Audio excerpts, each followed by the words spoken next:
Hello, my name is Haley and I'm going to show you how to make a spay pack, also known as a pack for ovariohysterectomy or OHE.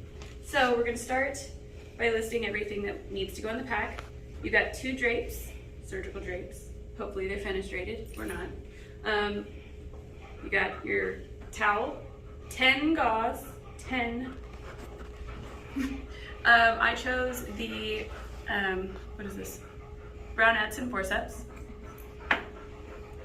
A number 3 scalpel blade holder or handle, whichever you want to call it. This is a sterile indicator strip, so once the instruments are sterile, you'll see an OK here.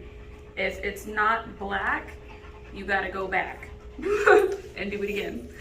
You have 1 pair of Metzenbaum scissors, 1 pair of Olsen-Hager needle holders, and just to be clear, the Olsen-Hagers have the needle holder and the scissor part.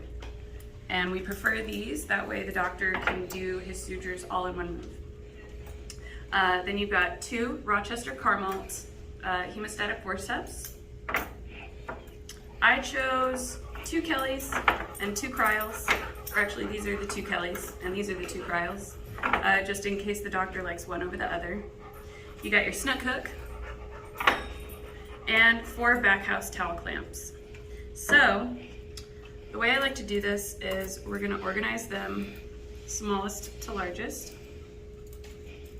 like so, and put the snook hook through it, like that. So we're going to keep those on this end. Then we're just going to keep going down the line. Hi, Andy. And we've got our 2 Rochesters here. All right, and we're gonna place them into our tray, like so. And not to worry, if the longer ones don't fit, pull your snook hook back up here, pull these off, and that gives you more room to spread out all the other little ones, like so. Whoops, there we go. Nice and pretty. Then you can use the rest of the tray to spread these guys out if you want, keep them together. I like to put my forceps here, scalpel blade handle here, my 2 longer guys this way, and I like to put these next to blunt blunts, that way you don't actually stab yourself. You want to put the sterile indicator strip on the most inner side of the tray. So we should have put it first, but you can always slide it in there like that. And then you're going to put your gauze on top. 2 drapes over that. And that's it. Just kidding. That's not how you do that. So then we're going to wrap it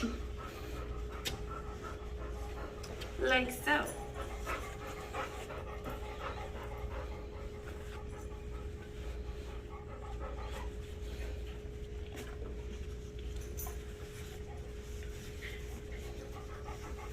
And this is called angled folding or angled wrapping because you're actually pulling this in and making an angle. There. I like to turn it around and pull this toward me to make it tight. And over. And we're gonna tuck. All right.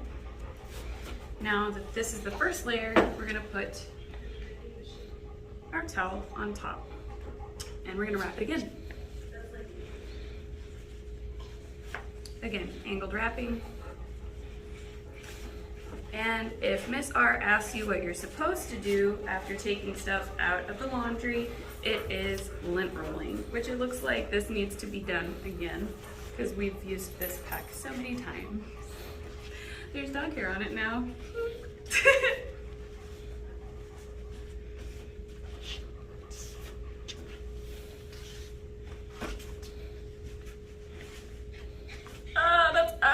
Hold on. Okay. Tuck.